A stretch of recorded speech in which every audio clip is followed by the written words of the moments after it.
is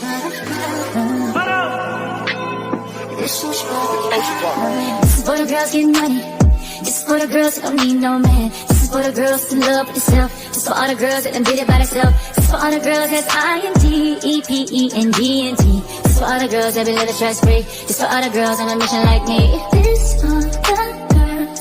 This for all the girls around the world. This is for the girls. This for all the girls around the world.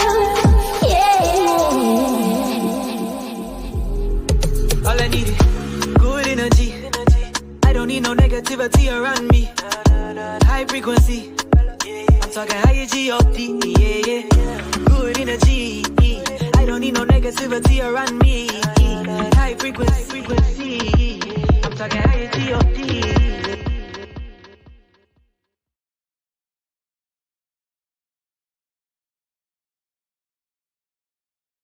Welcome to Girl Talk, a platform for women to speak and be heard. I am your host, Unique J, aka the Survivor's Coach. Before we get started, let's go over some locker room rules. First and foremost, I am not an expert at anything, but I'm experienced at a lot of things. This is a judge-free zone. Jesus is popping to me, not up for debate. With that being said, hey ladies, let's talk about it.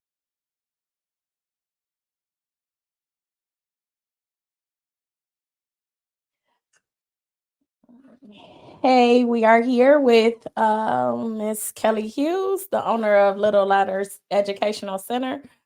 Before we get started, Kelly, let's go into a brief introduction of yourself. My name is Kelly Hughes. I'm the owner of Learning Ladders Educational Center.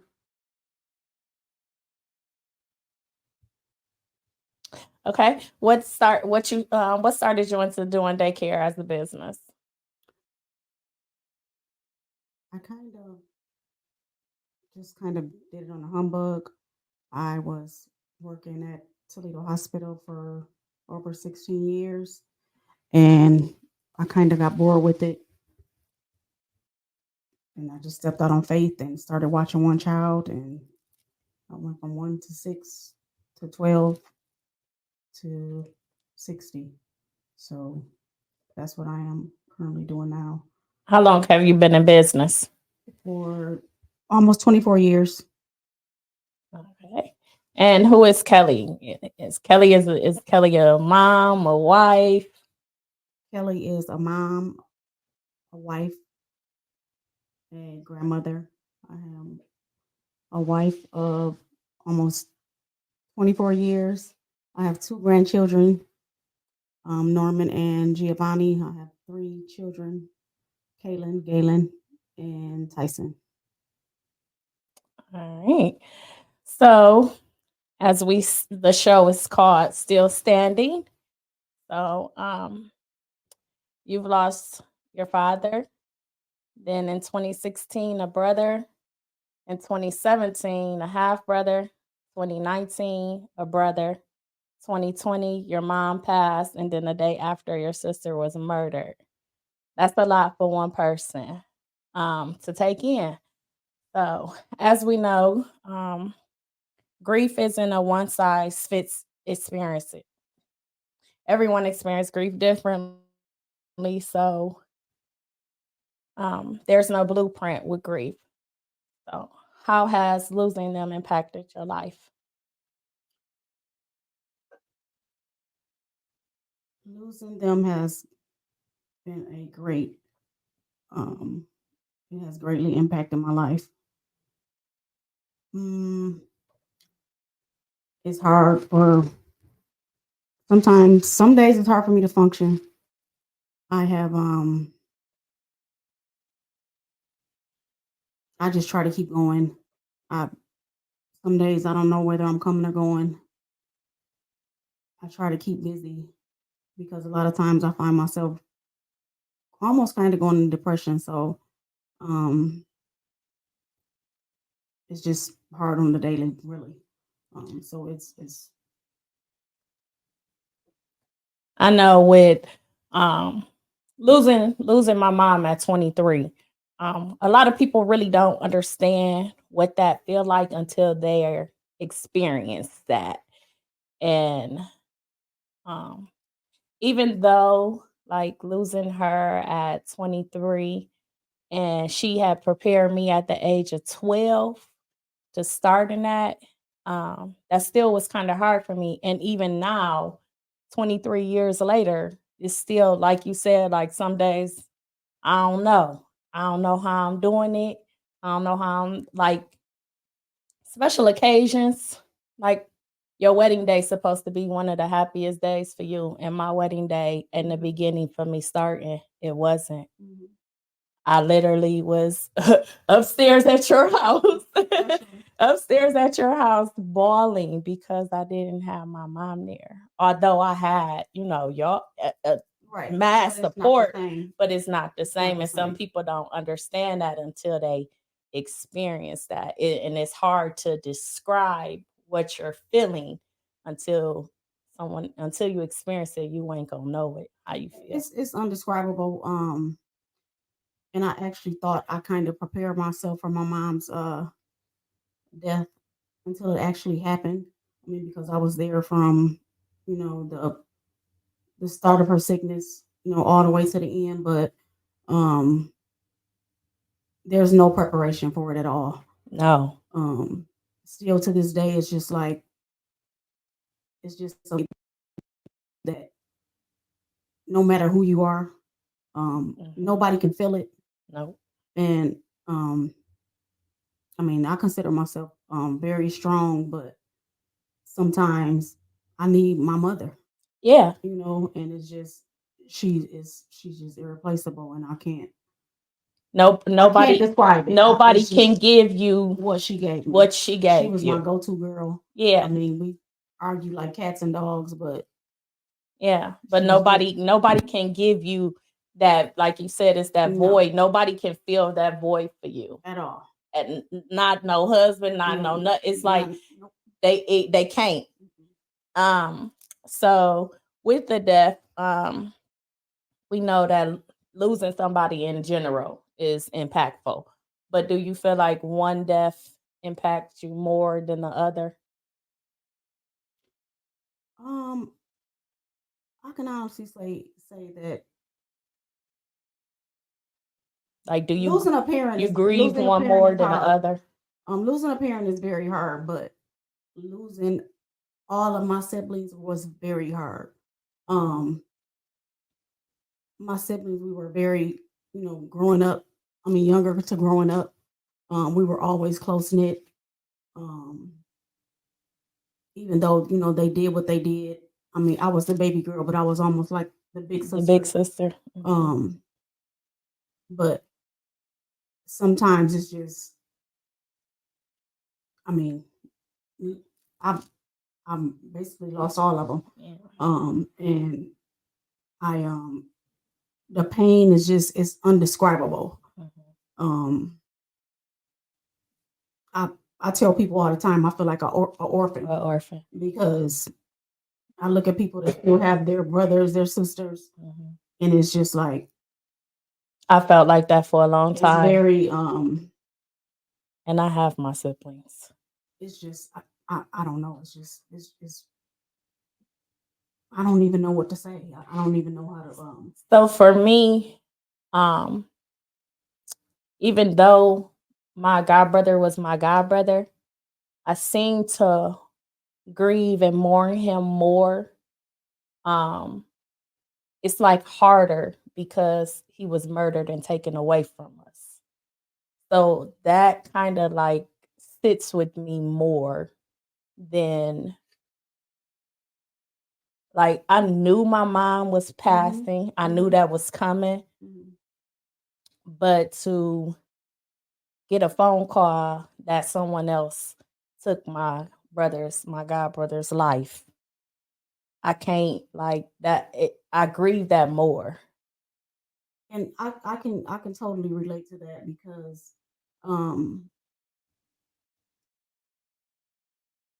all of my brothers were all of my brothers were in the streets. Um and I would always dread that phone call of, one of them getting shot or and actually one of my brothers was shot, but it was just a Deferential. You know, it wasn't that bad. Right. But losing my sister, the way that she was taken away from me, that is like that is the hardest thing because that situation plays over and over and over in my mind. Um, because I felt like I felt like I could have Like you didn't protect her. I felt like I didn't protect her, Yep. but at the same time, she was always a fighter. Like she didn't need me to protect her because she protected me. You know, she was always the street. You know, she was in the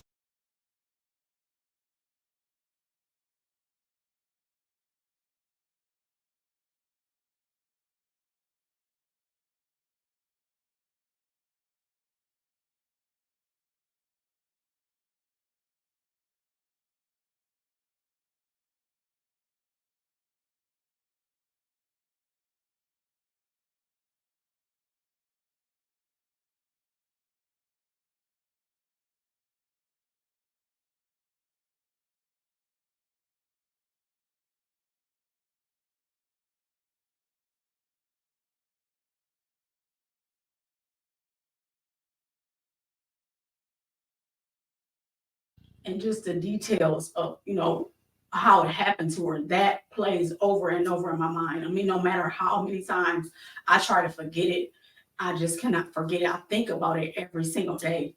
um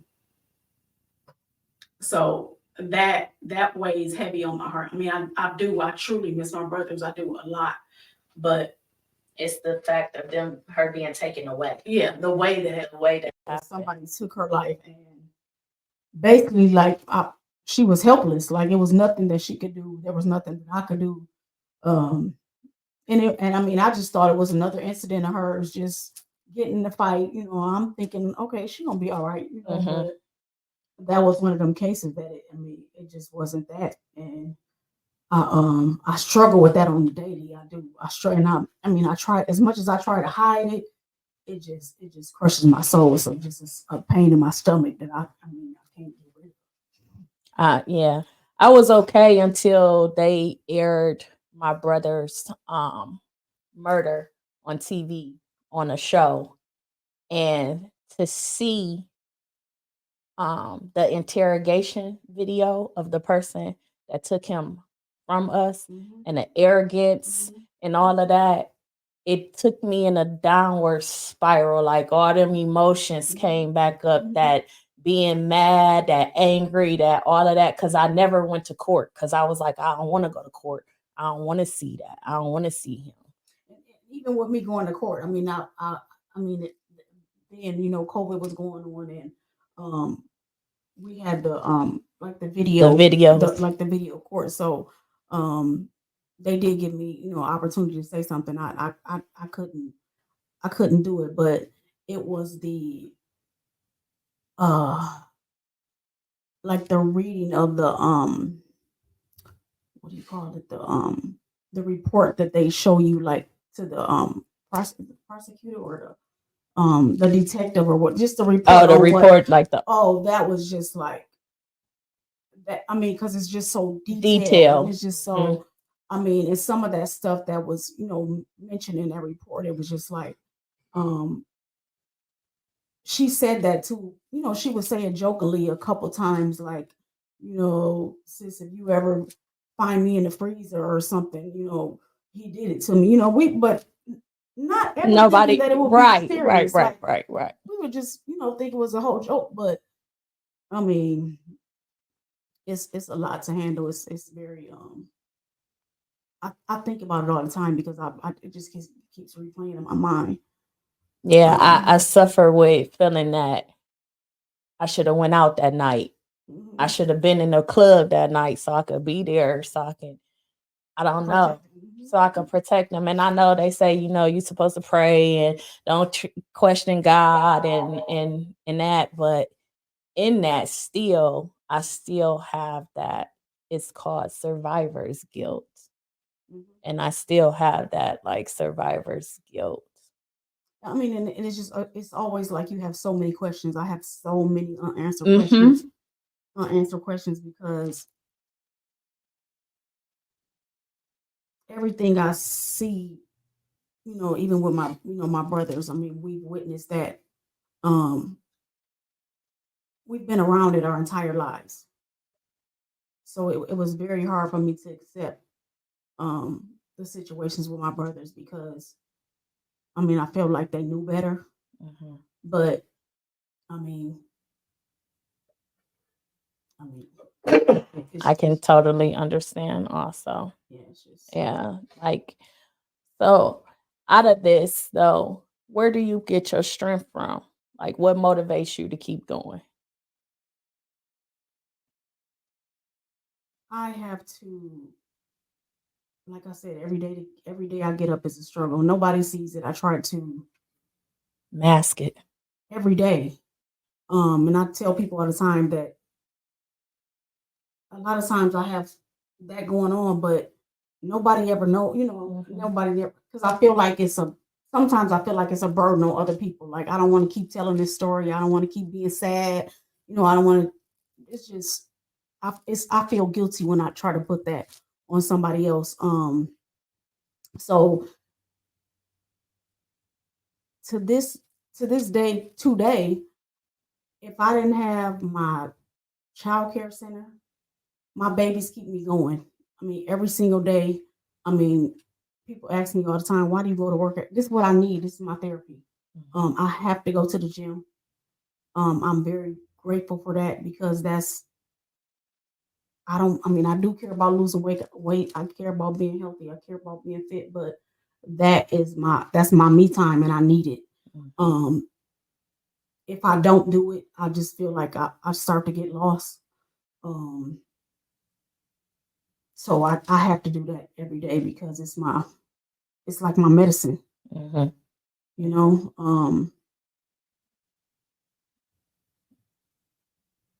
Sometimes I feel myself uh I don't know, like being sunk in or like just going into depression.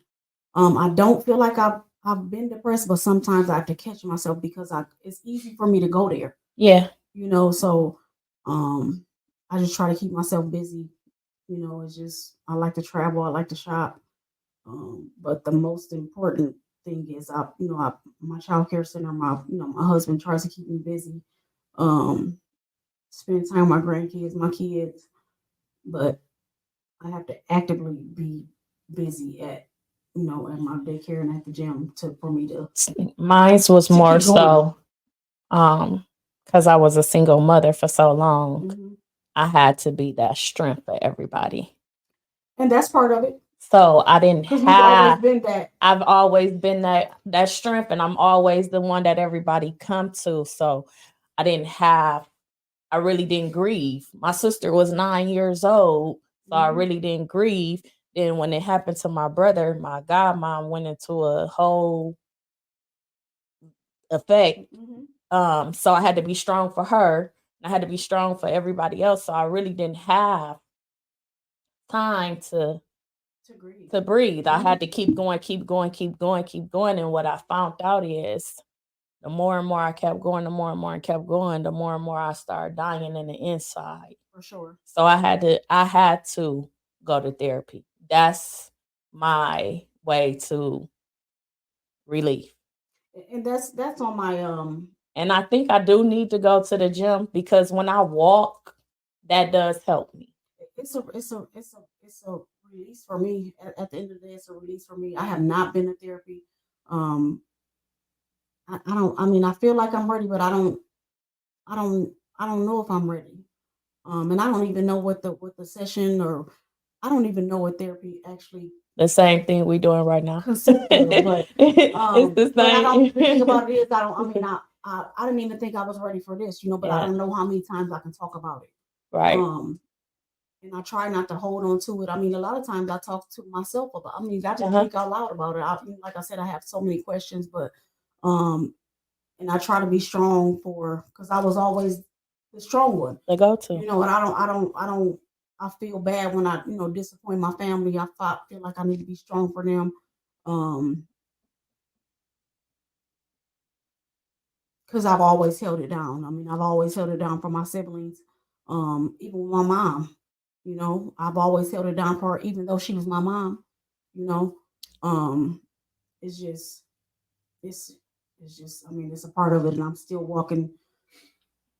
I'm still walking this journey to see what's gonna happen next, and I don't know. It's a struggle every day. Yeah, it took me mine still more was trust issues for me to go to therapy. Um and I didn't want to go to somebody who don't have the same type of background like me. Mhm. I don't want to go to somebody who gonna be giving me book answers. I want to go to somebody who then been through what I didn't been through and can relate to what I went through, and that's Lashana. That's my therapist, and she lost her mom in the street. Like, we have the same background, so we can dilate, and she can understand where I'm coming from. So I'm comfortable, and I can be vulnerable because I trust her. Right, and I may have to try to go to maybe different type of therapists. I may need to speak to someone, just somebody that's dealt with domestic violence. Because domestic violence is real. Definitely. I've never in a million years thought about. I mean, and my sister had been in a million fights. I never ever thought about it getting this That far. losing her to domestic So I violence. mean, like, so that's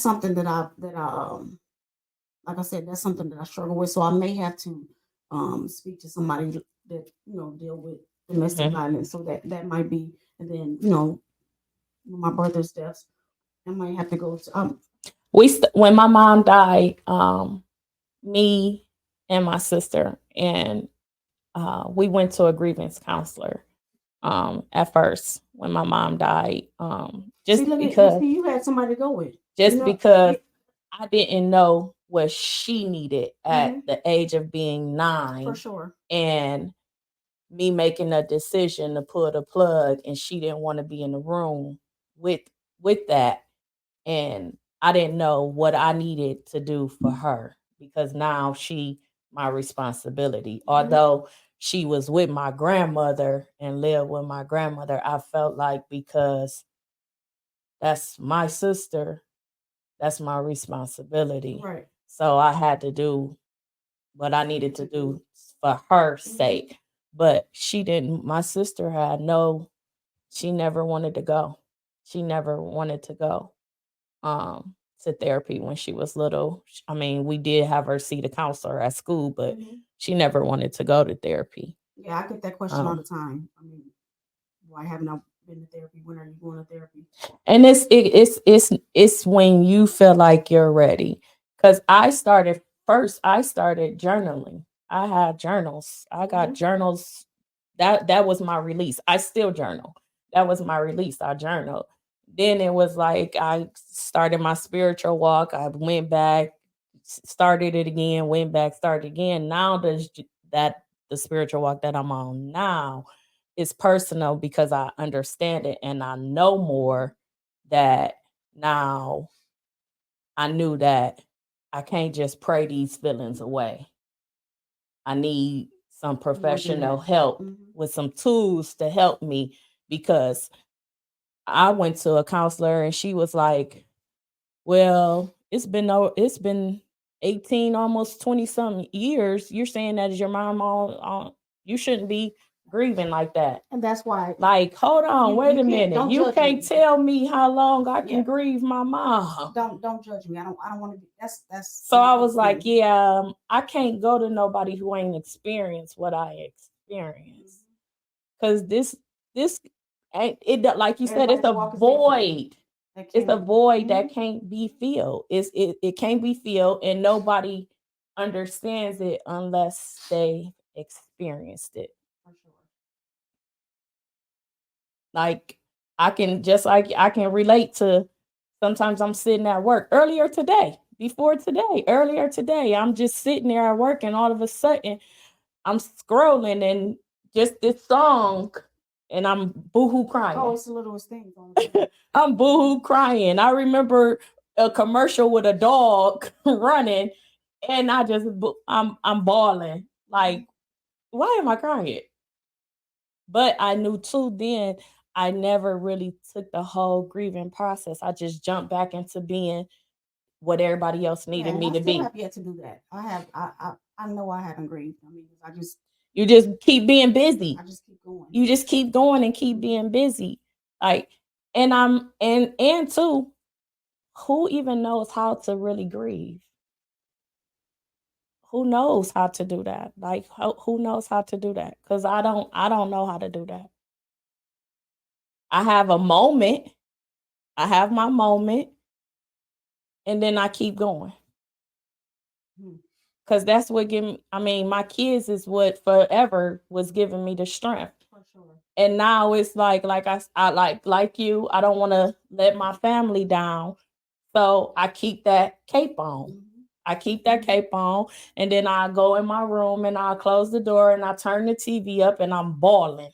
I do it every day in the shower. I'm bawling out of like control. It's a part of it. Mm-hmm. Yeah, I feel like it's a part of it. Yeah. I mean, that's a part of my therapy. That's a part of my grief. I mean, everybody's way of dealing with it is different. And then I'm fine. Mm-hmm. And then I'm fine. And it might be another 2-3 weeks, might be a couple months or any of that. Because I'm not the type, I don't go to the grave site. I do like birthdays and stuff, but I don't really go to the grave site. I don't either. I don't really go to the grave site because I feel like my mother is with me everywhere I go. Mm-hmm. Mm-hmm. I find myself going to the gravesite more to visit my brother than my mom. Because I can't let that, I just got that guilt feeling that I can't let it go. I can't let go. Mm-hmm. I can't let go. No matter how much I try, I still be like, I was supposed to protect you. Mm-hmm. We always protected each other. I wasn't there. I dropped the ball. So I don't know how to let it go. Yeah, and I feel that's why I still feel like that about I have a little bit of that feeling with my sister because what happened I normally like with my when my brother's passed, I normally I go get her the day before because she's always Lord knows where. So I'll go get her and she'll spend the weekend or spend the day, gotta get her outfit, I gotta prepare her for that, so I make her stay there with me. And I call her and I tell her that, I said, come on, get to hospice, mama, she ain't gonna make it, whatever. And she like, don't worry about that. She says, sis, I'm gonna get on the bus. So I'm like, I kind of okayed it because hospice was right on Detroit, and I just knew that when she got off, I would see her there. Mm-hmm. And I talked to her a couple times, telling her, she like, I'm on the way, just wait, I'm on the way, I'm on my way. So I even told my husband, I'm like, I might need you to go get her because I ain't have a good feeling about it. I just felt like she wasn't going. I felt like she wasn't gonna make it there. And that's another. I beat myself up about that because I normally follow my first mind and I go get her because of that. So that weighs heavy on my heart and on my mind because if I would have went and got her, then she would have been with me like all the other times. And I mean, it's always woulda, coulda, shoulda, and I try not to. I try not to harp on that, but I know I should have went and got her or not, and that was she. I mean, that wouldn't happen. That bothered me for a long time. I held on to like my mom and stuff. I held on to a long time until one day, pastor told me, "We are born to die. There's nothing that you could have did to change the trajectory of what happened."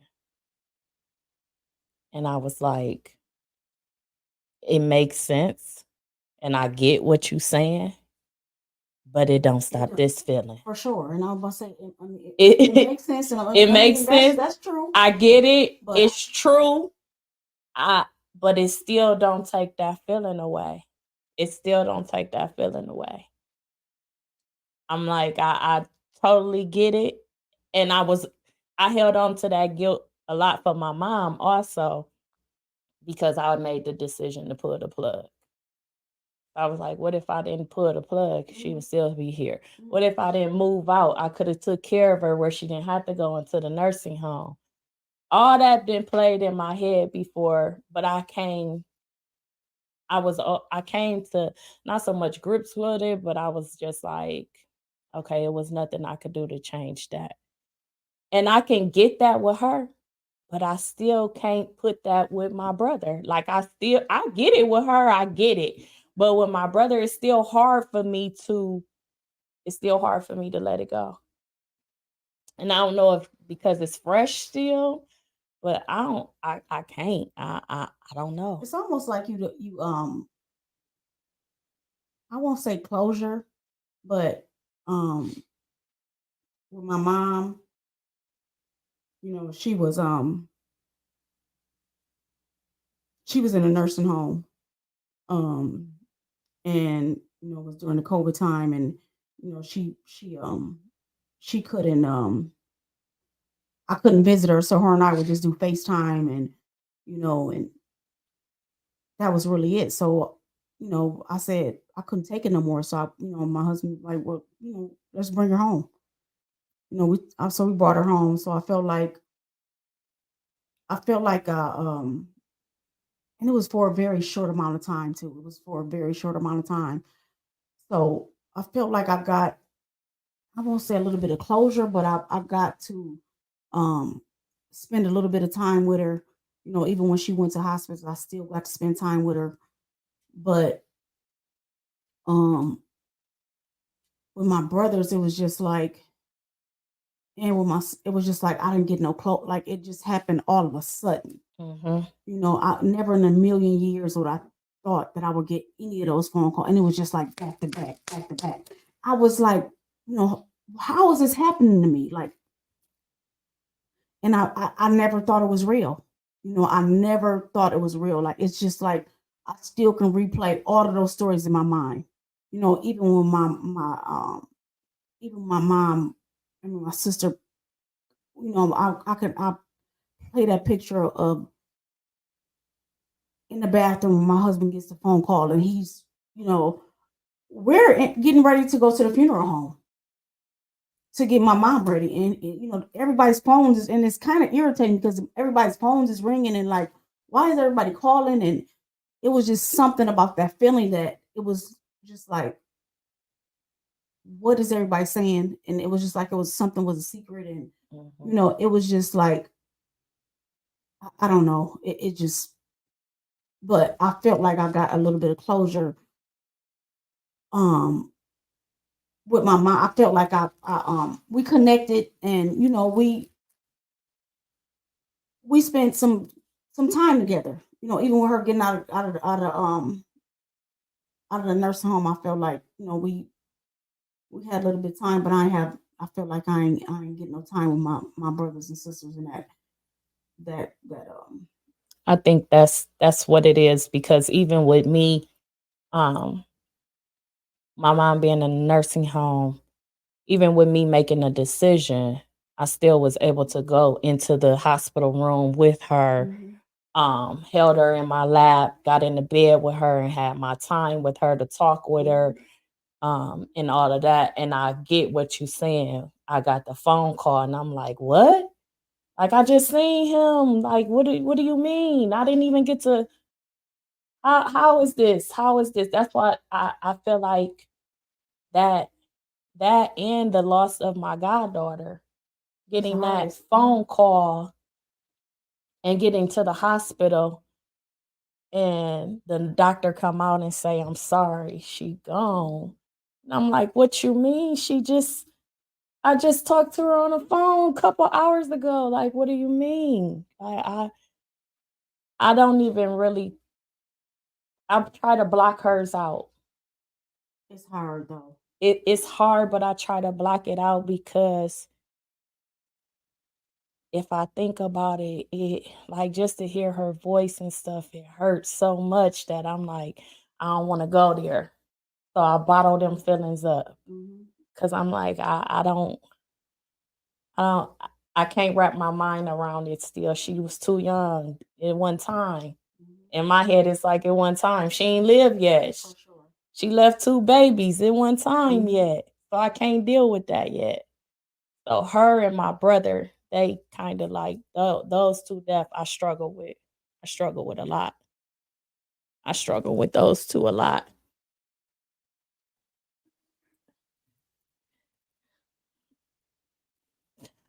Oh, so what advice would you give to someone who needs that push of encouragement or to keep going?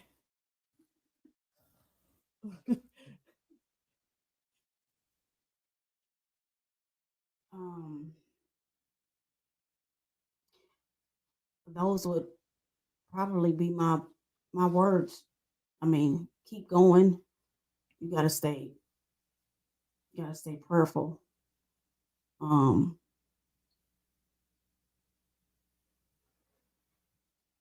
my walk is my walk. I mean, everybody's walk is different, but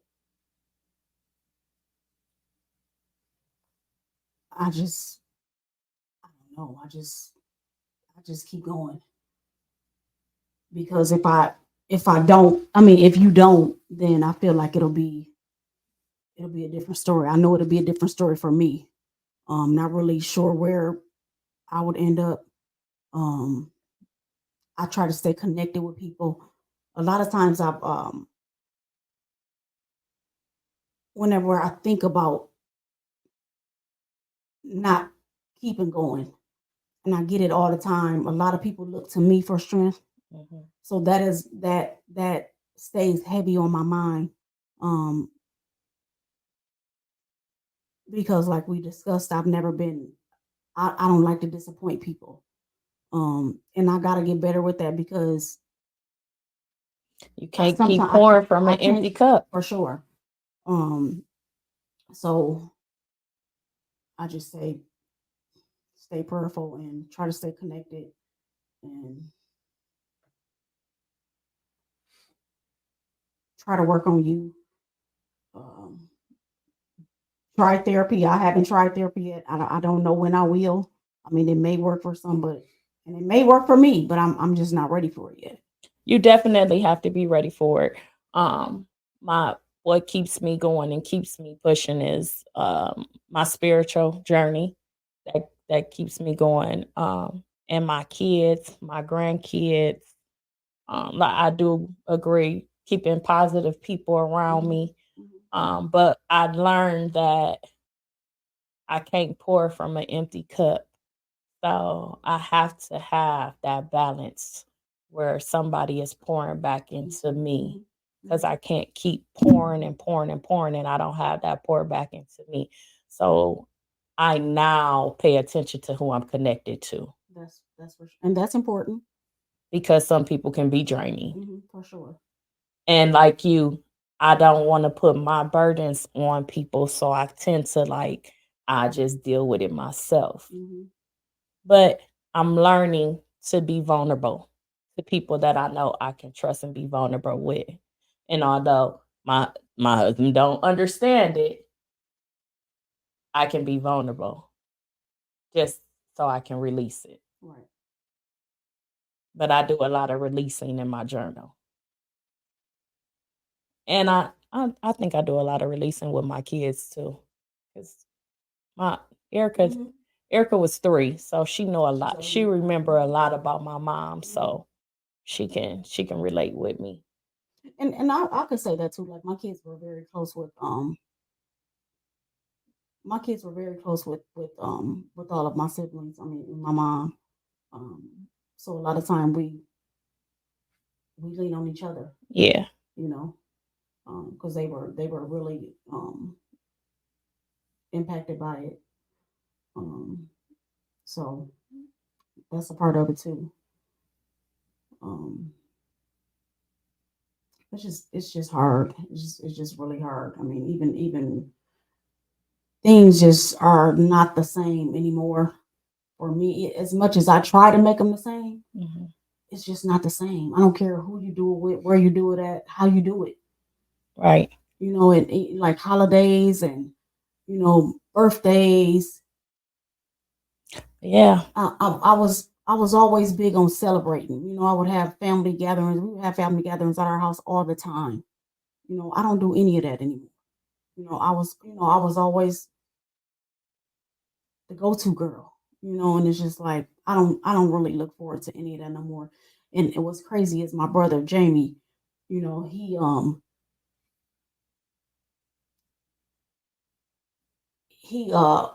when he had it to give, he would give it to me. It was just the littlest things that he would do, and it just make my day. Um, it wasn't until last year, no, I would say the year before that, he would buy me a chocolate cake every single year for my birthday. And I just had to realize, like, it was just that little thing. Mm-hmm. My brother can't buy me no chocolate cake no Chicken. more. Yep. It was just, Mm-hmm. it's just, I was like that with holidays. We was big on Christmas breakfast in the morning and all that, and I got to a point where I was just like, I don't really want to celebrate, um cuz I can be there but I ain't there. right. I'm there but I ain't there. Like I'm around y'all but mentally I ain't here. Not there, no. Mentally I ain't here. So, um I did Christmas breakfast last year at my house for everybody, and everybody was there, and it felt good. But then afterwards, It was just like, it was me by myself sitting in my thoughts, and I was like, I'm okay with just like my kids and stuff. I don't know. It be hard to. I ain't there. I'm there, but I ain't there. yeah, it's very heartbreaking. It is. And I mean, for we've had a lot of loss. Um, and for you to even, go for you to even go to family functions and things, like, it's just not the same. I mean, half of your family is not there, and then you look at the first, couple family gatherings I went to. I was looking like I had to realize that none of them were coming in the door. I had to wear a Um, smile mhm, for everybody else, for sure. but inside I'm this My lost heart is little crushed. kid that's Hmm. waiting for my mother, my brother, my Hmm. goddaughter, Yeah. grandfather, grandmother come through the door. So So I mean, I'm getting. I feel like I feel like I'm getting. I feel like I'm getting a little bit better. I feel like I'm even being here talking about it today is like a big step for me. Um, I get this. I get a question all the time wanting somebody to. I mean, the same question you. How do you do it? And I avoid them a lot because just when I feel like I'm getting, and I know it's part of the. I know it's part of it, mhm, but it's so hard for me to tell that story over and over again. over and over again. Um, but this, I mean, I feel like this is part of. I haven't been to therapy, but I feel like this is part of my, it's part of my therapy, and I got a story to tell, and I feel like Definitely. I must start trying to tell it because I mean, like I said, a lot of people look to me for strength because I mean, my loss was huge. My loss was huge. I mean, and theirs was, it can't compare to mine, but they still looked at me, and that's real. That's big for me. So, um, Because we don't go through what we go through for us. We go through what we go through to help somebody somebody else. else, and I'm learning that. I'm learning that. So, me being here today is very it's I feel like it's gonna help me get to where I need to Definitely. where I actually need to go. Definitely. Well, before we end, we're going to go to our highlight of the day, which is we are all on borrowed time. No one knows when the hour in the sun, then when the sand in the hour glass is going to run out. So while you are here, love on your people. Love on your people. So with that said, we want to thank you for coming and have some girl talk with us. We appreciate you for telling your story. Hopefully your story helps somebody else. And if somebody wanted to get in contact with you, how can they reach you? Even if it's just for, we have open enrollment. Learning Ladders Educational Center. We have open enrollment. We have open enrollment for 3-year-olds. We are totally full. But 3-year-old. Sorry, y'all. The wait list. But they are more than welcome to get on the wait list. And it's bomb. I'm telling y'all. My daughter's 13. She started there. Okay. So you can contact. So get them people on the get your kids on the list. Get your kids on the list. Again, thank you for coming. And before we end, we want to thank all our viewers for tuning in with us. And until next month, everyone be blessed.